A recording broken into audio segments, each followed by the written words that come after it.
G'day there, these must be strange times indeed. Shamobile Yukub and I turn out to be in lockstep on one key thing. We need an adult in the room is what he said. That's what he said. We need an adult in the room. This week's opposition-led Hold the Government to Account committee might have been one of the great modern democratic discoveries. All the stuff you never hear about, all the parliamentary question times you've never listened to was there on display with the added advantage of a bunch of experts, Shamobile being one of them. By week's end, Sir David Skeggs spectacularly exposed the government over the lack of testing and a lack of clear direction and plan. David Seymour managed to change the government's mind on community newspapers, and Shamobile exposed the cold hard reality that this is turning into a chaotic mess and no one of any great repute is actually running this thing. And when someone as left and dour as Shamobile, and nothing personal intended given he's my new hero, but when someone like that says what he said, we should all be bolt upright in paying attention. There is no plan to get us out of this, the same way there was no plan to build 100,000 houses. The government went into this with a reputation basically as being useless at delivery. A lot of noise, a lot of ideas, a lot of committees, but little concrete behind it.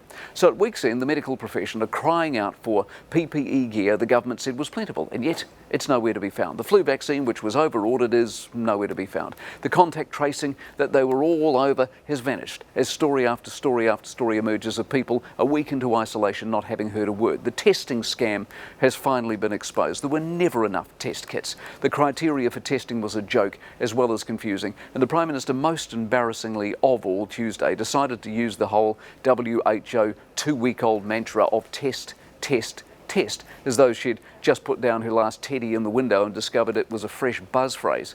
Add the scandal of funding for beneficiaries that isn't virus related, the minimum wage rise that can't be afforded, the funding for Maori as though the virus has a racial element. That is the most blatant pork barrelling you've seen in a generation. Top off the refusal to quarantine returned citizens and still defend the idea of self-isolation as workable, and you've ended up with a government in seriously deep trouble and quite obviously a mile out of their depth. The lovin', and that's what it was that it started as, with your Facebook Lives and your be kinds and your shout-outs to sign language experts, is turning. And watch next week as jobs and livelihoods tumble, how quickly this becomes an economic fight over a government that still insists that health trumps all.